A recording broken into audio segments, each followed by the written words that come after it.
Brasileiros e brasileiras, o meu boa noite, minhas queridas, meus prezados, abraço. Estamos no final de uma jornada bastante difícil, que levamos alguns anos para concluí-la, mas concluímos bem. E agora, então, no final, é hora de agradecimentos, de abraços, de parabéns. E eu, como peão, sou originariamente devedor para vocês.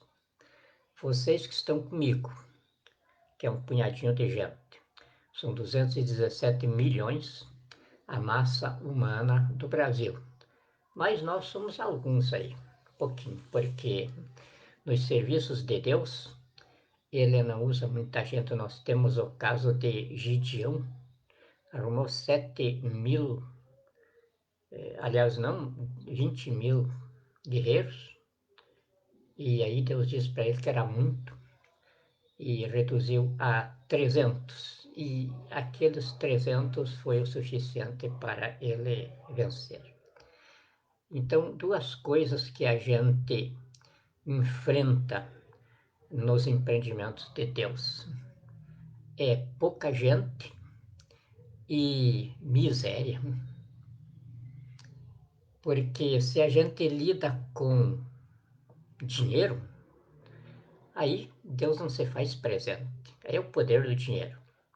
Na época eu trabalhava no mundo da inteligência, que ainda trabalho hoje, mas é diferente daquilo. Naquela época em que nós destruíamos a cortina de ferro, Guerra Fria, então a conta, a nossa base era dólar. Dólar para entrar em cassino e bancar jogos de toda a soma. Dólar para alugar aviões, para, enfim, fazer, fazer tudo o que era necessário ser feito. E hoje nós estamos, então, com o serviço de Deus. E aí, como dizia o meu companheiro Gete, o homem velho mão de vaca. Ele não deixa faltar, mas também não sobra nada e o recurso vem no dia certo. Se não fosse vocês, eu tinha passado miséria para danado. Mas vocês têm mantido a conta, que não é minha. Eu abri uma conta especial no Banco do Brasil para as pessoas que decidiram se irmanarem na causa com a parte que elas achavam que era importante e na realidade é a mais importante, porque o computador é uma máquina extraordinária, mas se não tiver uma pessoa que faça ele funcionar, ele não tem serventia para nada. Se não tiver energia elétrica que o alimente, ele também não serve para nada. Então, é o meu caso. Eu me considero uma boa máquina, um bom instrumento de trabalho, objeto de laboratório para o campo da guerra. Então, eu, é claro, não estou entre os mais ou menos, eu estou entre os que são o máximo. Eu tenho de saber o que eu vou ter pela frente, saber com antecipação, porque eu não posso sofrer surpresas. Então, por exemplo, agora que eu estou na presidência do Brasil, é porque eu sabia, desde 1969, é que eu estou nela. Só que eu não era o motorista do caminhão chamado Brasil. Eu era o ajudante que ficava na cabine, mas não tinha função a nostra da nação. Mas eu funcionava. Eu ajudava, era um dos membros de proa da elaboração da agenda de expediente da Presidência da República. Naquela época, quando o Brasil atingiu 41,7% de crescimento e o mundo chamava de milagre brasileiro, o presidente da República não era como esses vagabundos, bundas sujas que apareceram depois deles.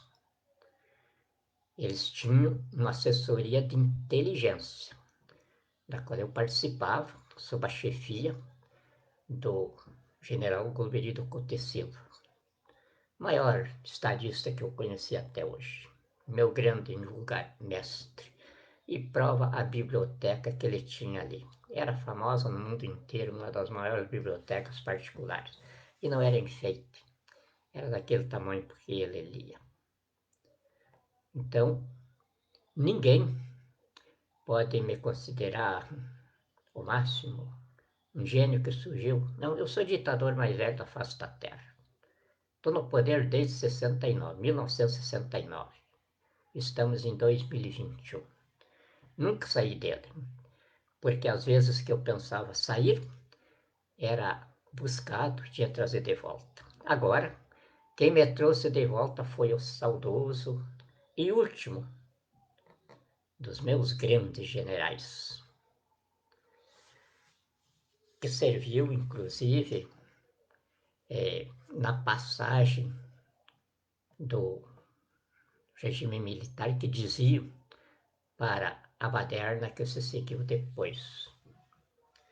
E aí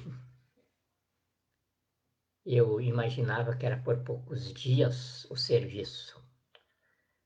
Desde 2005 até hoje, ainda não entreguei a empreitada. E porque coincidiu no momento em que nós estamos enfrentando não um probleminha brasileiro, nós estamos enfrentando o final de ciclo da civilização. A civilização que começou há 2020 anos atrás com a escola da verdade, do caminho e da vida que Jesus ofereceu. E até hoje ela ainda não foi colocada em prática pedagógica. Ela foi transformada pelo o bispo de Roma com o imperador romano, quando o Império Romano estava acabando, e o Império Cristão, que eles chamavam na época, estava nascendo com vigor extraordinário. Então fundiram o Império Romano, que estava acabando, com o Império Cristão, que estava nascendo, e deu então o Império Vaticano II, que não tinha nada a ver com Igreja Católica, não tinha nada a ver com religião. Era puramente poder que fundia os cristãos, que também não tem nada a ver com Jesus. Jesus não é Cristo. Jesus é Jesus, unicamente Jesus. O anjo Gabriel, quando anunciou para Maria, disse e o nome, e ele se chamará Jesus, porque há nenhum outro homem ou criatura humana será dado na face da terra. É o único, que quer dizer Deus conosco. E surgiram então os cristãos e fizeram do Vaticano II o maior repositório de terrorismo, de crimes hediondos que mancha a história da humanidade. Saíam do Vaticano, como eram as Santas Cruzadas, as Santas Inquisições e daí afora, até hoje. Não cessa nunca, eles só mudaram a forma de serem diabólicos, demônios, mas o conteúdo do Império Vaticano II continua sendo o mesmo. uma equipe, ou seja, uma cúpula de bilionários, ou não sei o que dizer, pessoas que não têm necessidade de nada e não têm rastro nenhum na iniciativa privada. A mesma coisa do regime que começou de 2003 para cá. Mesma coisa, parece que copiaram o Império Vaticano II. E se diz, então, democratas, eles se dizem salvadores do povo, eles se dizem acolhedores da humanidade sofredora, essa coisa toda que o demônio sabe muito bem equacionar para a humanidade sempre atrasada. Então, neste momento que nós estamos vivendo agora, incide vários problemas, num só. O primeiro, o final de ciclo da civilização que nos produziu. E a civilização, ela nasce das escolas iniciáticas, adquire o apogeu de cátedras, daí entra em declínio e morre. É o que aconteceu com a civilização cristã. Ela está agora num momento apocalíptico. Não morreu porque Jesus entrou em cena de volta, dizendo que agora a parada é com ela. Mas senão já tinha morrido. E aí então, o outro problema, a Terra, ela encerrou o crescimento de massa, o tamanho físico dela, e agora está na era da expansão cósmica. Então, ela ficou adulta e agora está exercitando o sistema de energia que movimenta e mantém ela dentro do sistema solar. E o outro problema, então, que coincide com isso, é o final da idade de criança da humanidade. Vamos dizer assim, a idade de bebê era lá da Pedra Lascada, do Homem das Cavernas, até começou a gerar-se o sistema de civilização. A humanidade tribal, aquela coisa toda. E daí se estabeleceu, então, a gente situa isso aí na civilização egípcia, embora outras épocas de desenvolvimento sensorial, já não vai dizer intelectual, porque não era, racional também não era, mas tinha uma sensibilidade mais apurada do que a dos animais. Então, são momentos sensoriais da espécie humana em que ela se movimentava diferente dos animais e começava então a ser produto da sua própria história, a formar família, a formar tribos, aquela coisa. E aí, então, da civilização egípcia, nós estabelecemos como o início da idade da humanidade agora. A humanidade biointelectual. Isto aqui, em linguagem comum, é a humanidade que nasce para morrer. Ela não nasce para se perpetuar aqui como uma inteligência na Terra. Ela nasce para morrer. E aí está o período dela, da humanidade que nasceu para morrer. Está embaixo de uma hecatombe termonuclear. Ninguém sabe o que fazer agora desse arsenal aí. Capacidade de matar a Terra de 58 vezes. Imagina, uma vez já é terrível, agora a capacidade de matar 58 vezes. Calcula-se que a Terra leva 96 milhões de anos para começar a se recuperar. Essa é a loucura da humanidade que nasce para morrer. Mas não vai chegar a essa hecatombe porque Jesus apareceu dizendo, daqui para frente a parada é minha. E ele está assumindo com uma desenvoltura mundial extraordinária. Eu que estou no âmago dessa coisa, estou testemunhando. E aí é o ânimo que nós temos para continuar, porque se estivéssemos no fim, seria uma loucura continuar. Mas agora, daqui para frente, então, a continuação é só de instalar o país que nós já projetamos. Então, daqui para frente, o Brasil não vai ser mais uma aventura.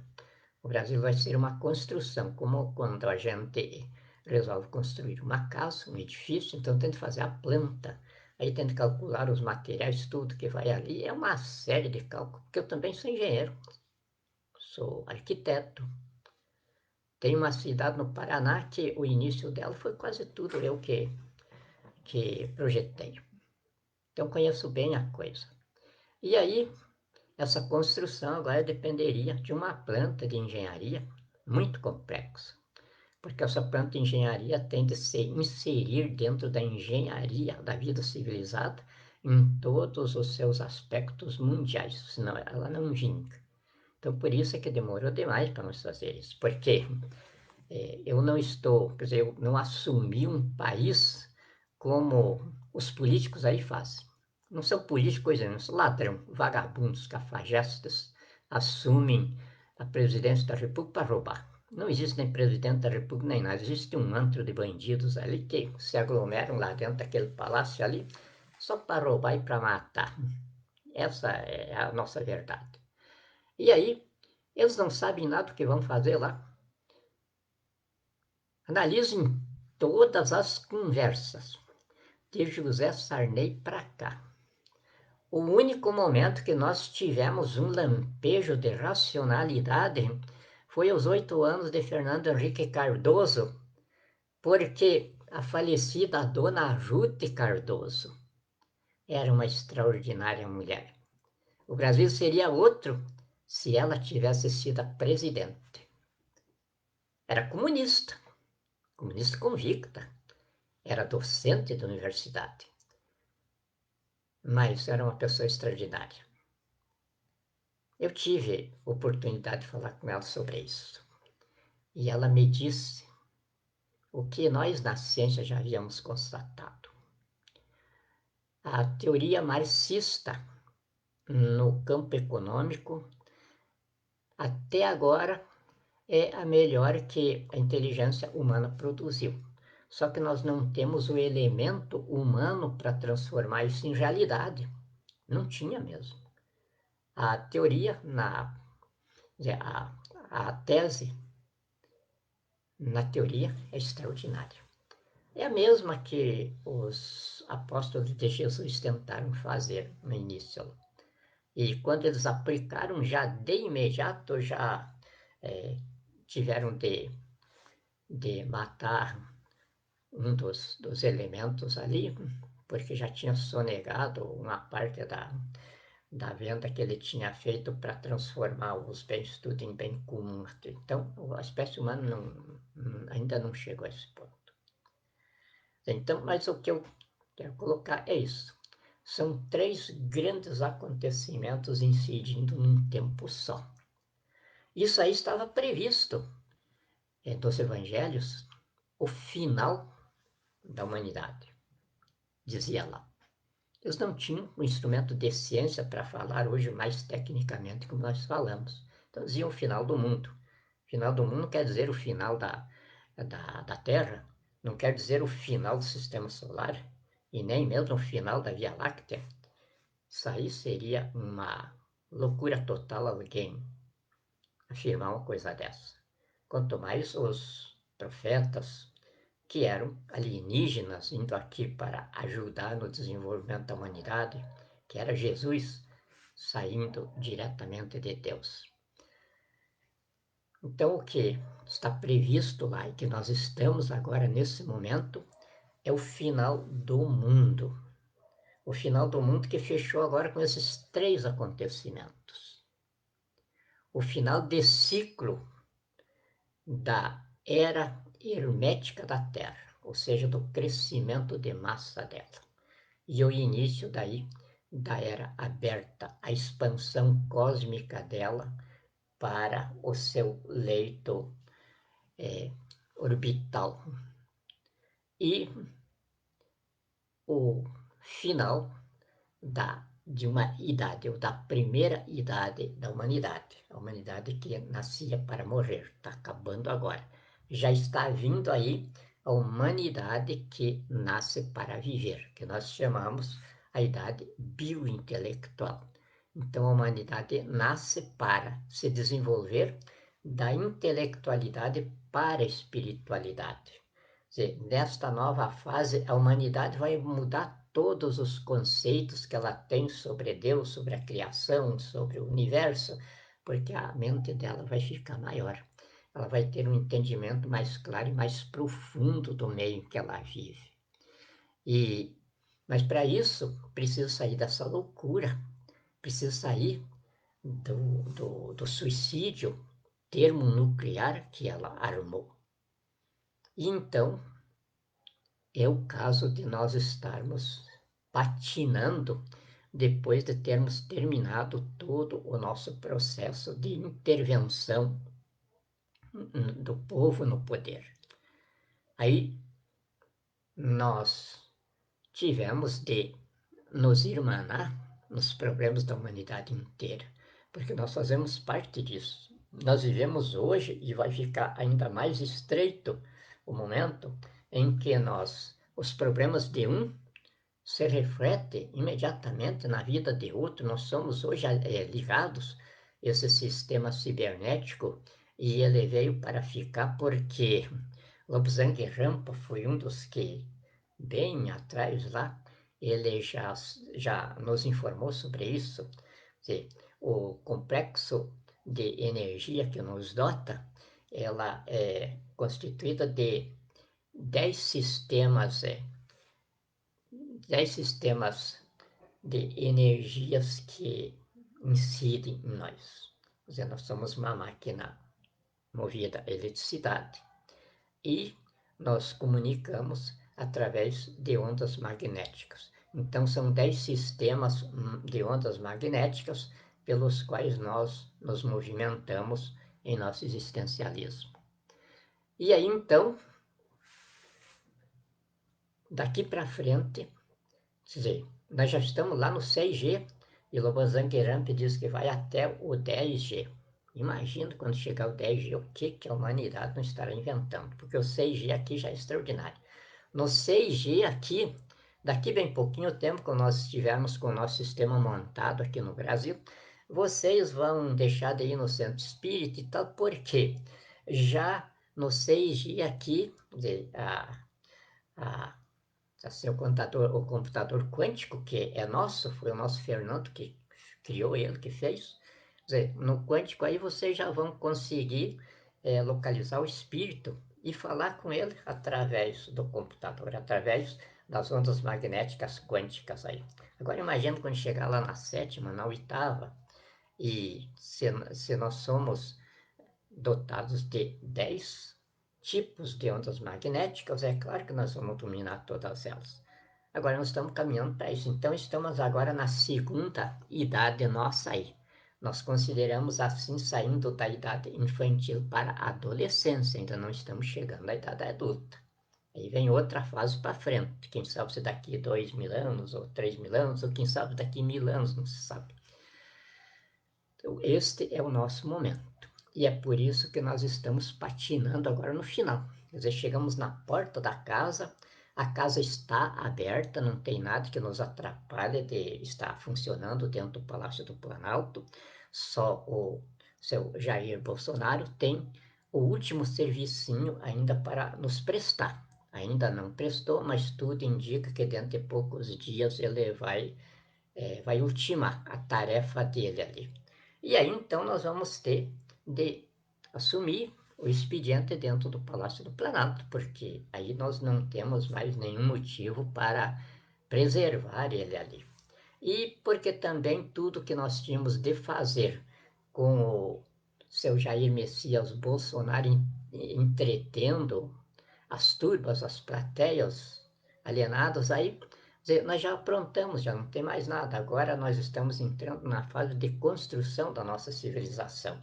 E junto conosco nessa tarefa aí nós vamos ter os Estados Unidos da América, já temos a Rússia, já temos Japão, Coreia do Sul e vários outros países aí, a União Europeia quase toda. Então assim, é um grupo de nações, de países, todos perfeitamente identificados pelo sistema de soberania em que a humanidade se organiza, mas praticamente conjugando de todas as necessidades humanas, visando o progresso para a qualidade de vida. Vai acabar o sentimento de riqueza egoística, a humanidade vai começar a ver que não é rico o sujeito que se preocupa só consigo, porque ele se consome pela própria riqueza. Isso já está acontecendo agora. A riqueza está consumindo com todos os super ricos e aumentando a pobreza extraordinariamente. Então, a humanidade que está vindo aí está vindo com uma outra estrutura de consciência. O sujeito vai só se sentir rico se a riqueza dele estiver servindo para os seus semelhantes.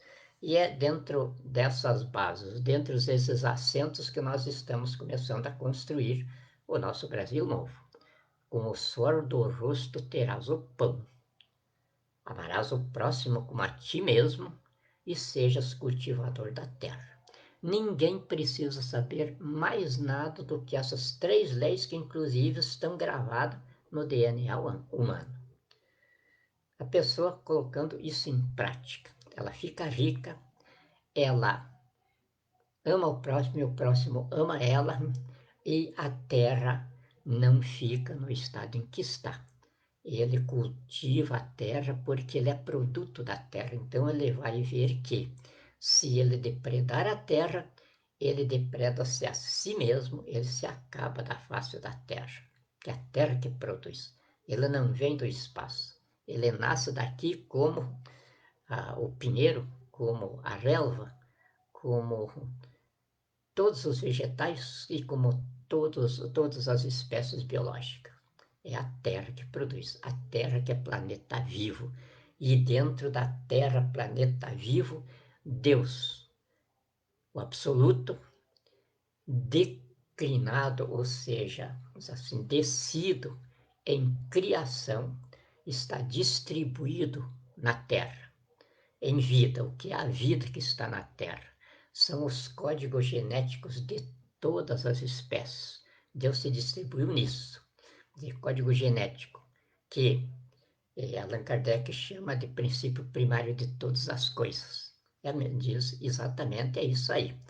Então, Deus colocou dentro do sistema biológico solar como deveria a natureza oferecer os invólucros materiais físico-químicos para o sistema biológico solar completar eles com a vida, vamos dizer, com a incidência de energia elétrica e ondas magnéticas. Essa é do sistema biológico solar.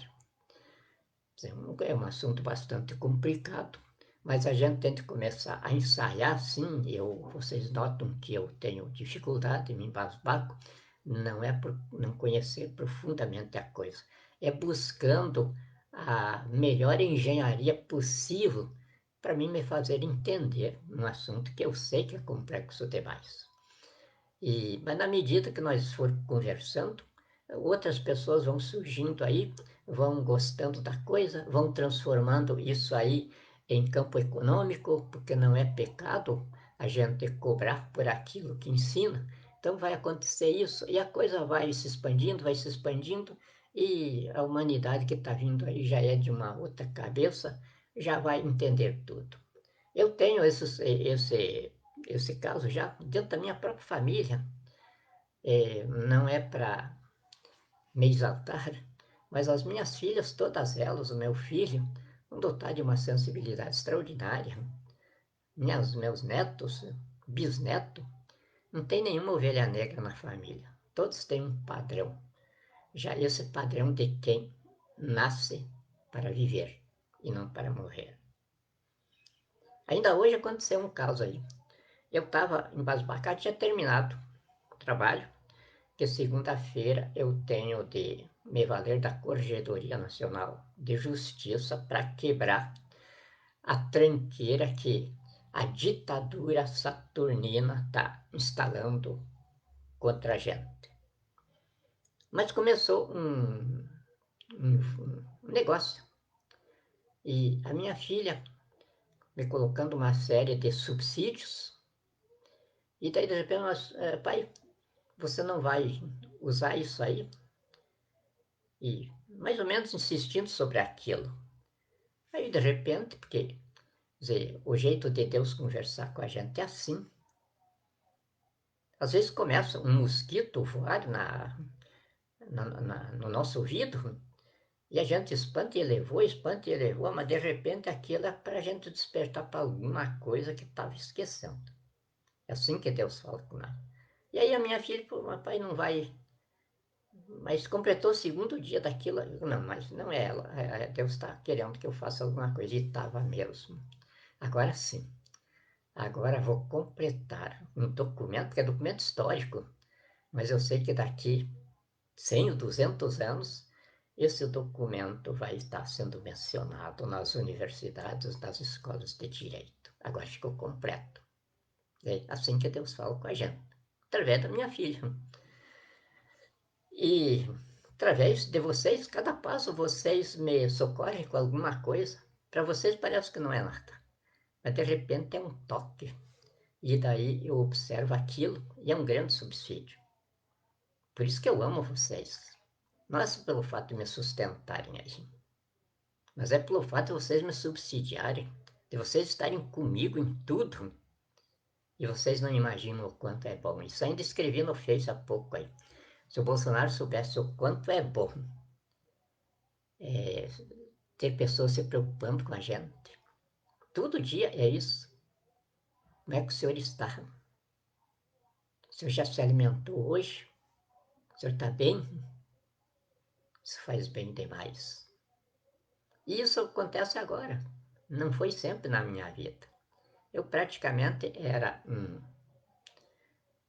fora da porta, um esquecido, quer dizer, aquele elemento de guerra que a humanidade sabe que é necessário, mas não é necessário estar com ele no meio, dentro de casa, ou dando algum carinho.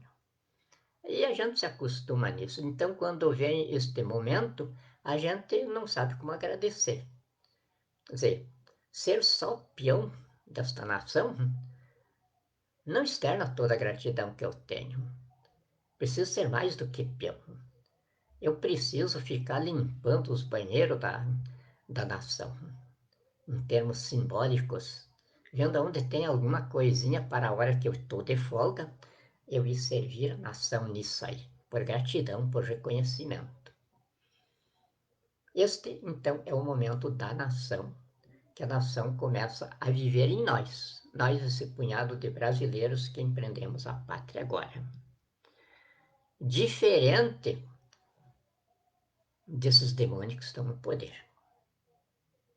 Ainda há pouco eu estava vendo essa encrenca aí do antro que tomou conta do Supremo Tribunal Federal e o antro de bandidos que tomou conta do Poder Legislativo. E aí vem a deputada Gleisi Hoffmann, presidente do PT, acusando, quer dizer, você vê, quando o Supremo Tribunal Federal condenou Lula, aí eram tudo demônios. Eram tudo diabo. Eu tenho tudo, as gravações deles aí. Essa Gleisi mesmo, dizia horrores dos ministros. Agora sabe o que ela vem dizer? É dever de todos os democratas deste país a construção de uma ampla frente de democrática que não se confunda com os diversos projetos de poder e de país. Uma frente para combate ao fascismo e a defesa incondicional do Estado Democrático de Direito e de todos os valores que ele apresenta. Depois de tecer uma série de comentários defendendo os ministros do Supremo Tribunal Federal, essa é a corja de estrume que o diabo defecou fora do buraco da latrina no inferno e caiu na procriação humana aqui. essa corja de estrume que emporcalha a nação brasileira inteira. Então esse é o nosso problema do momento agora.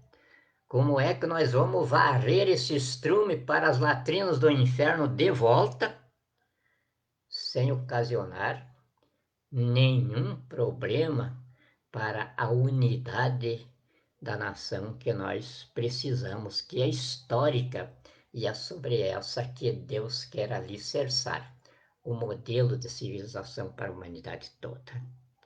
Mas nós precisamos se livrar desse estrume. Ele está aqui conosco. E ele está, sim, se manifestando. Então, essa gente que acabaram com o país, emporcalharam a nação, acabaram com o Estado Democrático de Direito, desviaram os rumos do país, substituindo a Constituição por bandidos escondidos atrás de mandato, inventando leis para bandidos escondidos atrás da toga manter o terrorismo de conchavos, cambalachos, propinas e subornos como sistema de poder e o roubo partilhado como forma de governo. Foi o PT que submeteu o país a isso. O PT que agrega Jair Bolsonaro desde os primeiros momentos seu no poder.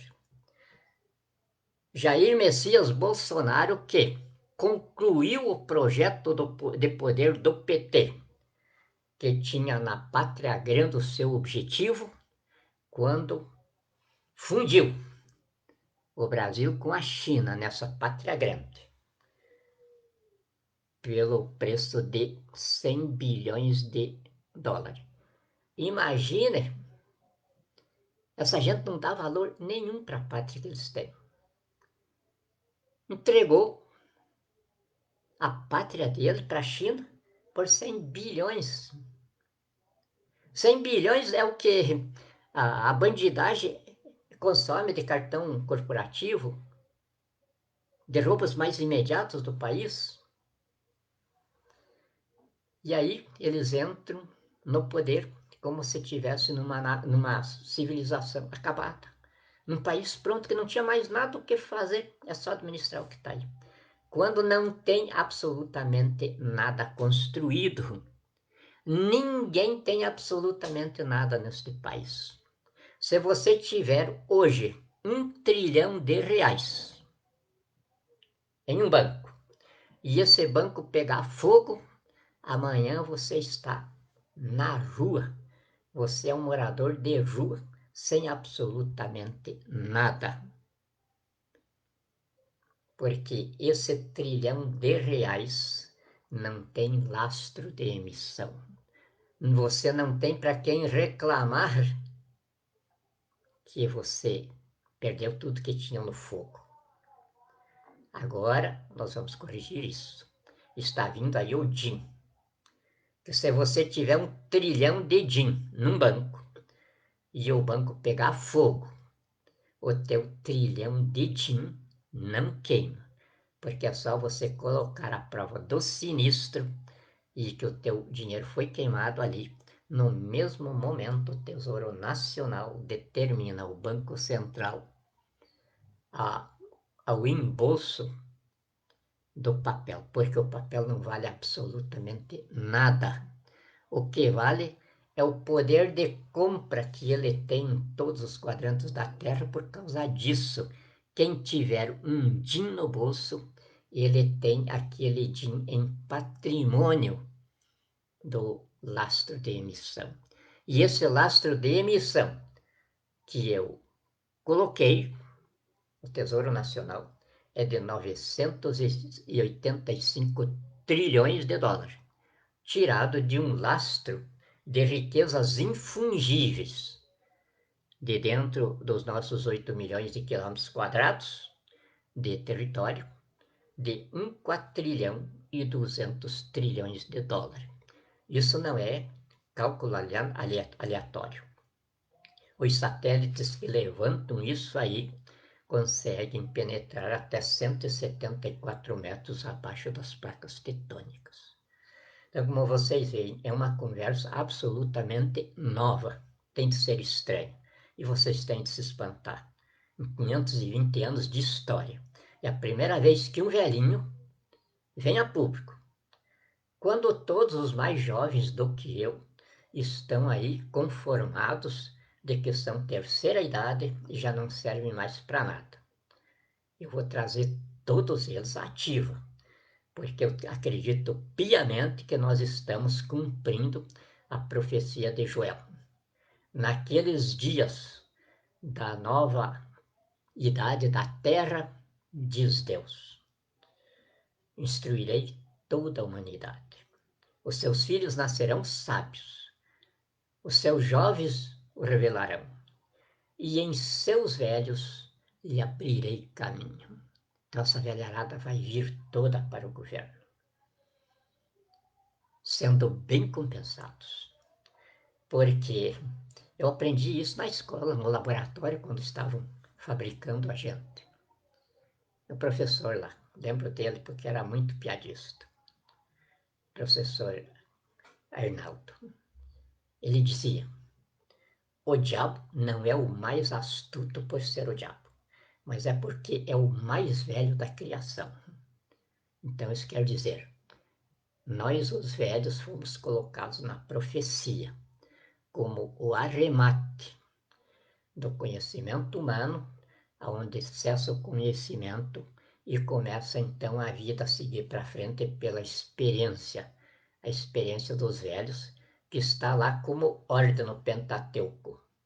Incline-se diante do velho, respeite os seus cabelos brancos e aprenda da sua experiência. Então essa velharada toda que está aí jogada no lixo, como terceira idade, eu já organizei eles lá em Mato Grosso. O doutor Isandir é que fez a organização. Está uma velharada lá pegando fogo, esperando pela minha convocação. Só que, outra novidade que eu tenho de contar aqui. O Supremo Tribunal Federal, eu já estou com os 11 ministros selecionados. Não tem nenhum bacharel em Direito. Porque eu, como presidente constituinte, eu posso fazer essas alterações emergenciais na Constituição e em seguida submetê-la ao veredicto da nação, ou seja, ao referendo popular. Então eu vou colocar 11 pessoas ali, que vão ser verdadeiramente 11 ministros. Ministros que vão trabalhar, vão ganhar muito bem, mas não vai ter mais acúmulo de processos no fórum. Entra o processo em seguida, já vai ser decidido. São homens identificados perante si, perante a sua própria consciência, por hombridade, honradez, caráter, lucidez. Porque eu, com mais de 60 anos de foro, vocês não imaginam quantos milhares de ações eu já comandei. Quantos juízes já conversaram comigo? E eu concluí isso com um juiz lá no Paraná, o doutor Hernani, figura extraordinária. Ele dizia: o juiz não precisa saber nada de direito. Quem precisa saber direito são os advogados. E aí eles discutem o direito perante o juiz.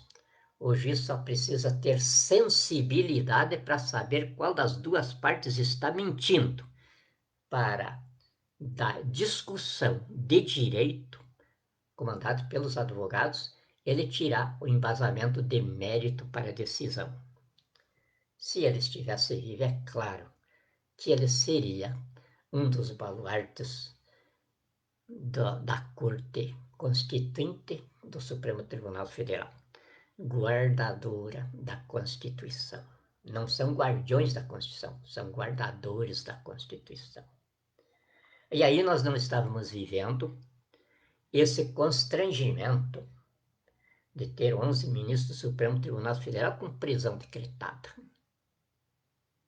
Ainda não foi cumprido, porque existe uma estratégia militar aí, em favor da boa paz da nação. Senão já estavam todos presos. Por quê? Não tem o que alegar. Eles receberam o decreto de prisão, reconheceram, homologaram, arquivaram o Supremo Tribunal Federal. Então, não há o que se discutir. Se eles tivessem vergonha, um pouquinho de hombridade, eles tinham saído, tinham ido embora. Mas esse tipo de gente não tem. Esse tipo de gente eu aprendi na escola. Só entende a linguagem da violência. E não vão sofrer a violência do nosso lado. Porque Jesus estabeleceu a Operação Apocalipse no Pentecoste. O famoso Pentecoste, que quando todos os crucificadores deles estavam esperando que os apóstolos dissessem: agora chegou a nossa vez, o que vocês mataram está vivo. Quando eles disseram: e agora o que faremos, irmãos? Os apóstolos disseram: agora vamos todos nos dar as mãos e levar avante a escola do nosso mestre. Jesus não veio com outra ideia, é com essa mesma, a unidade absoluta da nação. Então não vem aqui para buscar currículos, não. Os ministros do Supremo Tribunal Federal têm de ouvir esta nossa sinceridade, mas não condenando eles como imprestáveis. Não pode, por questão de hombridade, de honradez nossa e do povo que assumiu o poder, nós não podemos deixá-los no Supremo Tribunal Federal, mesmo que eles pedissem perdão. Nós temos de deslocá-los dali. Agora, não com violência. Não estamos aqui para revanchismo. Não estamos aqui para justicialismos. Nós estamos aqui para ficarmos todos ricos sem nenhum pobre de nosso vizinho. Ficarmos aqui todos sadios sem nenhum doente morrendo em nossa porta. Ficarmos aqui todos livres porque não temos bandido para nos assaltar. Nossas casas e portas abertas, sem cadeia, porque não temos bandido para colocar nelas. Esse é o objetivo da Operação Apocalipse, comandada por Jesus, que tem em nós esse punhadinho de gente que ele requisitou aqui e que eu estou falando por todos neste momento. Somos os trabalhadores dele, com essa vocação, que nós não podemos mudar, é dele. Então, temos de tratar. O sujeito é bandido, temos de chamar de bandido. Isso faz parte da nossa sinceridade e da nossa capacidade de absorver ele como bandido e tirar ele do banditismo. Então, nós estamos olhando todos aí, são todos bandidos. Bandidos da pior espécie. Mas nós não estamos olhando eles como coisa que nós temos de eliminar daqui. Não. Nós temos de eliminar daqui o demônio. E esse se manifesta. E esse Jesus estabeleceu a sentença lá atrás. Ele disse: apartai-vos de mim, malditos, para o fogo do inferno, de onde nunca deveríeis ter saído. Então, o que nós precisamos é identificar eles. Mas Jesus nos ajuda a fazer isso. Identificado o demônio, mas também não é coisa ex-abrupto, não é uma guerra em cima deles. Identificado o demônio, nós vamos tratar ele como Gabriel tratou o diabo na disputa do corpo de Moisés. O Senhor julgue entre eu e você. Então, o caso de mandar eles para o inferno não é função nossa, dos trabalhadores de Jesus, é função dele. E ele vem fazendo isso, ele vem mandando o demônio para o inferno já faz bastante tempo. vai continuar fazendo isso, mas não é missão nossa. Então, estas prosas vão talvez acontecer uma ou duas vezes por dia, porque quando eu estiver agora com o gabinete em funcionamento ordinário, aí vai, toda a nação vai estar conectada ao gabinete da presidência da República, porque é o povo no poder, não é mais o presidente do povo, não existe mais presidente, é o povo no poder e tem o peão lá no poder fazendo tudo o que o povo precisa que seja feito. O peão não correspondendo à confiança que o povo depositou nele, simplesmente o povo tira e bota outro. Daqui para frente o Brasil vai ser isso. Ou seja, uma democracia. Essa é a democracia que a Constituição nossa estabeleceu. O que a senhora Gleisi Hoffmann fala que não é democracia. É cleptocracia, como diz o Supremo Tribunal Federal no veredicto proclamatório do ministro Gilmar Mendes. Cleptocracia quer dizer um antro de ladrões. Isso não é regime. Isso é organização criminosa.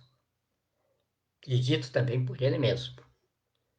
Operado por um sindicato de ladrões. Num estado paralelo, transnacional, corporativo, terrorista de bandidos. Isso nós estamos acabando com tudo. Muito obrigado, desculpem o alongamento da prosa. Deus vos dê uma boa noite e que amanhã são todos felizes, para cada um ir para a sua igreja, confessar a sua fé, renovar a sua esperança em Deus. Deus os abençoe e vos guarde. Muito obrigado.